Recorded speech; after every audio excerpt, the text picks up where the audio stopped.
ஓம் சாந்தி 18/11/2025 காலை முரளி பாப்தாதா மதுபன். இன்றைய சாக்காரமுடைய முக்கியமான கருத்துக்களை பார்க்கலாம். பாபா சொல்கிறாங்க, இனிமையான குழந்தைகளே, நீங்கள் தான் உண்மையான அலௌகீக மந்திரவாதிகள். நீங்கள் மனிதர்களை தேவதைகளாக ஆக்கக்கூடிய மந்திர ஜாலத்தை காட்ட வேண்டும் அப்படின்றார் பாபா. பாபா கேள்வி கேட்குறாங்க, நல்ல முயற்சியாளர்களாக இருக்கும் மாணவர்களின் அடையாளங்கள் என்ன? பாபா பதில் சொல்கிறாங்க, அவர்கள் மதிப்புடன் தேர்ச்சி அடையக்கூடிய, அதாவது விஜய் மாலையில் வரக்கூடிய லட்சியம் வைப்பார்கள். அவர்களின் புத்தியில் ஒரு தந்தையின் நினைவுதான் இருக்கும்.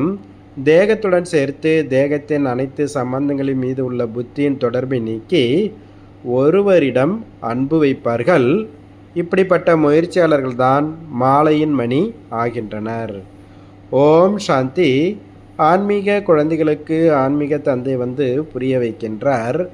இப்பொழுது ஆன்மீக குழந்தைகளாகிய நீங்கள் மந்திரவாதிகளாக மந்திர ஜாலம் செய்பவர் ஆகிவிட்டீர்கள். ஆகையால் தந்தையையும் மந்திரவாதி என்று சொல்கின்றனர். மனிதர்களை தேவதைகளாக ஆக்கிவிடக்கூடிய மந்திரவாதிகள் வேறு யாரும் இருக்க முடியாது. இது மாயாஜாலம் அல்லவா? எவ்வளவு உயர்ந்த வருமானத்தை ஏற்படுத்தக்கூடிய வழியை நீங்கள் கூறுகிறீர்கள். பள்ளியில் ஆசிரியரும் கூட வருமானத்தை ஈட்டுவதற்கு கற்றுத்தருகின்றார். டீச்சர் நல்லா படிக்க வச்சு சம்பாதிக்கான வழியை சொல்லி கொடுக்குறாரு. படிப்பு என்பது வருமானம் அல்லவா? பக்தி மார்க்கத்தின் கதைகள், சாஸ்திரம் முதலியானவைகளை கேட்பது, இதை நம்ம படிப்புன்னெலாம் சொல்கிறது கிடையாது. அதில் வருமானம் எதுவும் கிடையாது, வெறுமனே செலவுதான் ஆகின்றது. தந்தையும் புரிய வைக்கின்றார். பக்தி மார்க்கத்தில் படங்களை உருவாக்கி கோவில் முதலானங்களை கட்டி பக்தி செய்து நீங்கள் எவ்வளவு பணத்தை செலவு செய்து விட்டீர்கள். பாபா கொடுத்த செல்வத்தை எல்லாம் இப்படியே நம்ம செலவு பண்ணிட்டு வந்துட்டோம். ஆசிரியர் வருமானத்தை ஈட்ட வைக்கிறார், வாழ்க்கை நடக்கின்றது. குழந்தைகளாகிய உங்களின் படிப்பு எவ்வளவு உயர்வானது. அனைவரும் படிக்கத்தான் வேண்டும். குழந்தைகளாகிய நீங்கள் மனிதரிலிருந்து தேவதைகளாகக்கூடியவர்கள். அந்த படிப்பில் வக்கீல் முதலானவர்களாக ஆகின்றனர், அதுவும் ஒரு பிறவிக்காக. ஆனால் இங்கே பாபா ஒரு தடவை சொல்லித்தராரு, ஆனால் பல பிறவிகளுக்காக. அப்போ அதுக்கும் இரவும் பகலுக்குமான வித்தியாசம் இருக்குது இல்லைங்களா?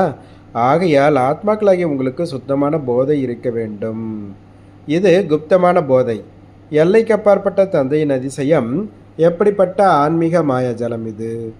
ஆத்மா நினைவு செய்து சதோ பிரதானம் ஆகிவிட வேண்டும்.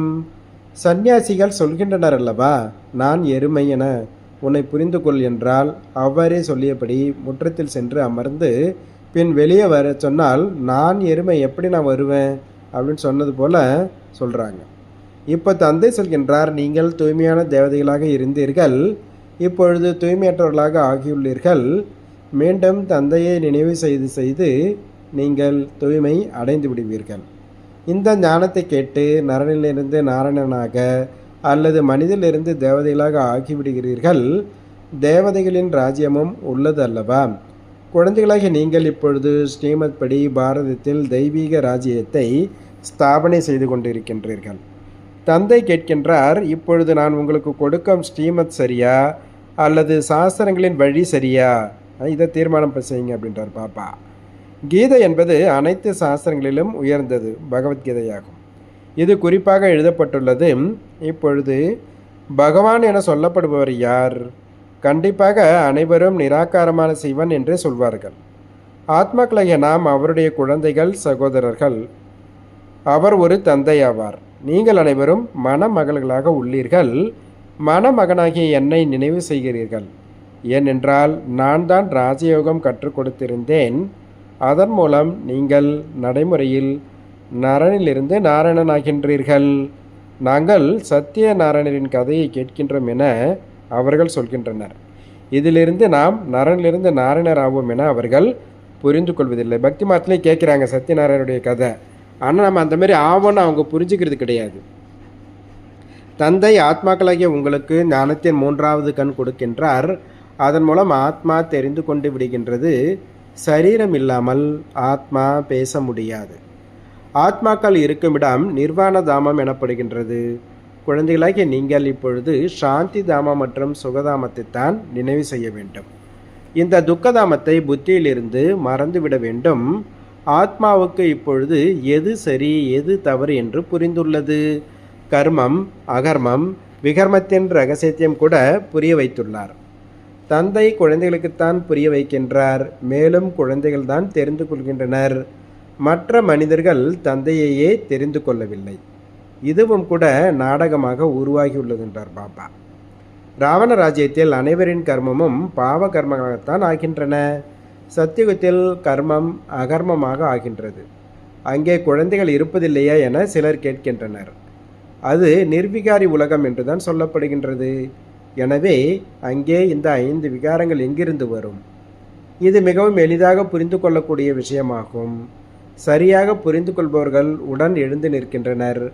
புரிந்து கொள்ளாதவர்களும் முன்னே போக போக புரிந்து கொள்வார்கள்.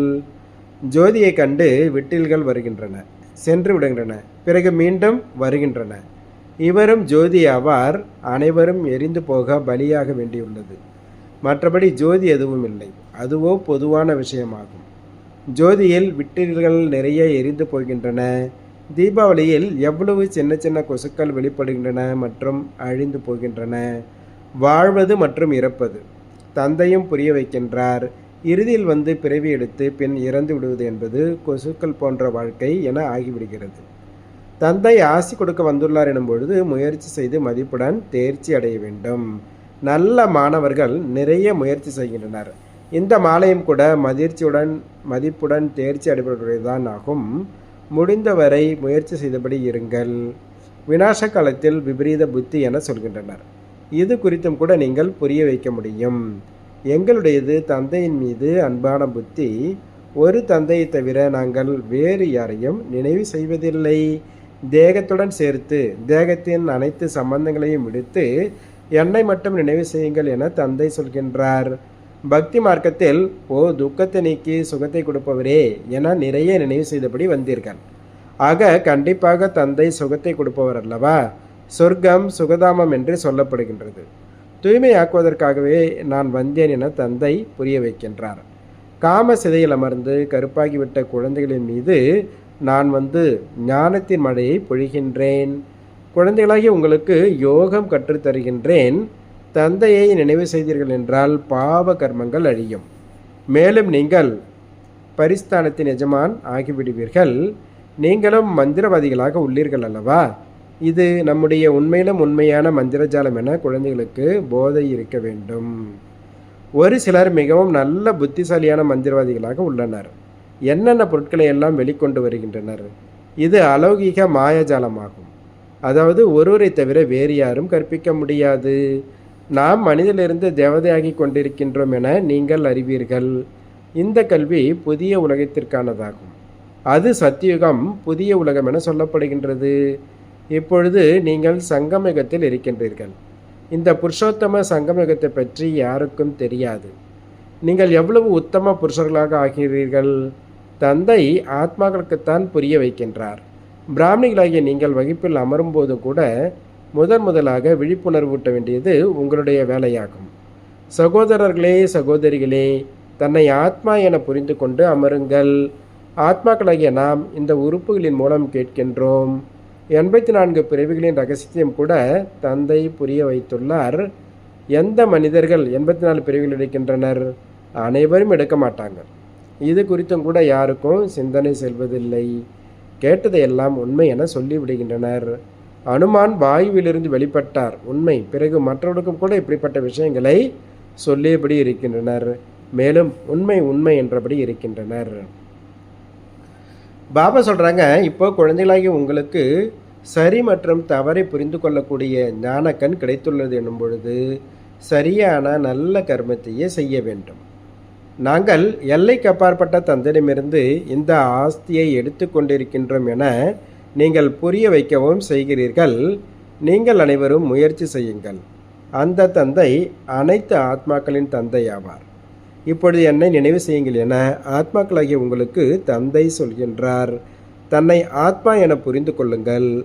ஆத்மாவில் தான் சமஸ்காரங்கள் உள்ளன. சமஸ்காரத்தை எடுத்து செல்கின்றனர்.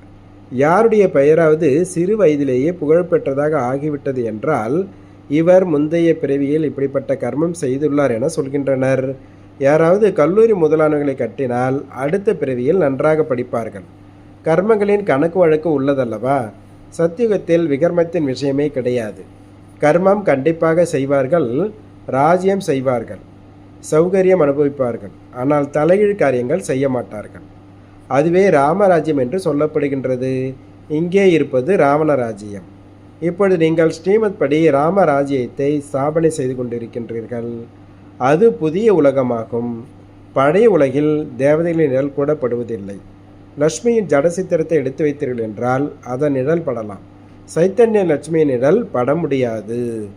அனைவரும் மறுபிறவிகள் எடுக்கவே வேண்டும் என குழந்தைகளாகிய நீங்கள் அறிவீர்கள். கிணற்றில் நீர் இறைக்கும் ராட்டினம் சுற்றியபடி இருக்கிறது அல்லவா? அதுபோல உங்களுடைய இந்த சக்கரமும் கூட சுற்றியபடி இருக்கும்.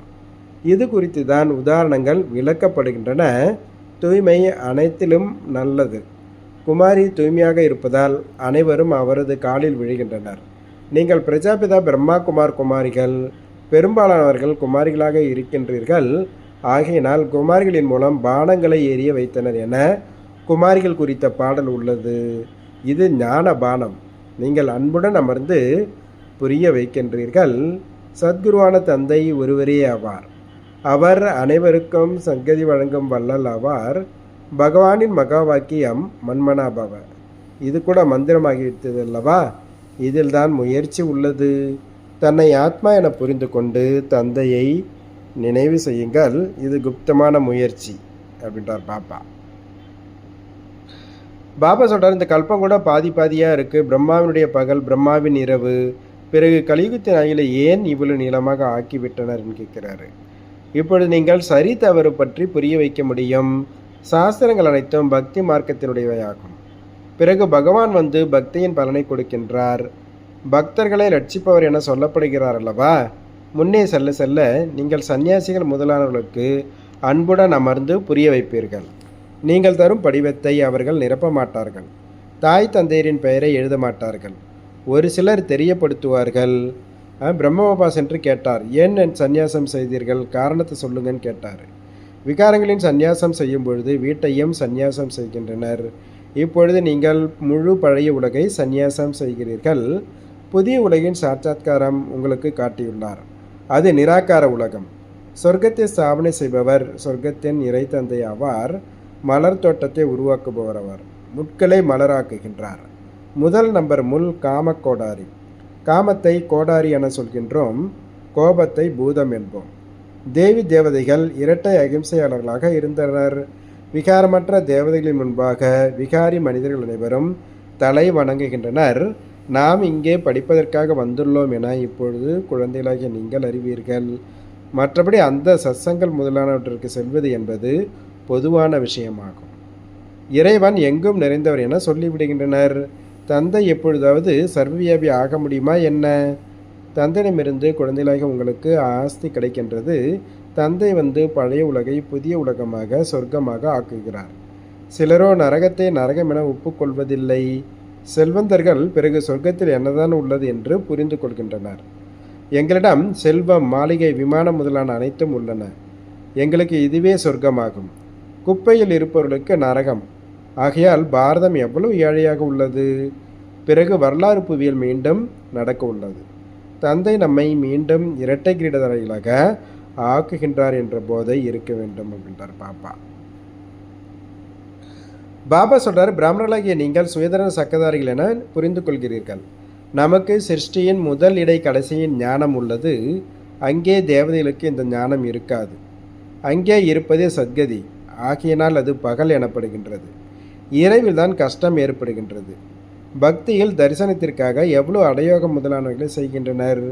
தீவிர பக்தி செய்பவர்கள் உயிரை விடுவதற்கும் தயாராகி விடும் பொழுது காட்சி தெரிகின்றது.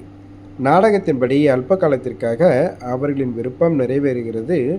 மற்றபடி ஈஸ்வரன் எதுவும் செய்வதில்லை. அரை கல்பம் பக்தியின் நடிப்பு நடக்கிறது அப்படின்றார் பாப்பா. தாரணைக்கான முக்கிய சாரம் ஃபஸ்ட்டு பாயிண்ட் சொல்கிறாரு, பாபா நம்மை இருட்ட கிரீடர்களாக ஆக்கி கொண்டிருக்கின்றார் என்ற ஆன்மீக போதையிலேயே இருக்க வேண்டும். நாம் சுயதரிசன சக்கரதாரி பிராமணர்கள். கடந்த காலம், நிகழ்காலம், எதிர்காலத்தின் ஞானத்தை புத்தியில் வைத்து நடக்க வேண்டும். 2வது பாயிண்ட், மதிப்புடன் தேர்ச்சி அடைவதற்காக தந்தையிடம் உண்மையிலும் உண்மையான அன்பு வைக்க வேண்டும். தந்தையை நினைவு செய்யும் குப்தமான முயற்சி செய்ய வேண்டும்.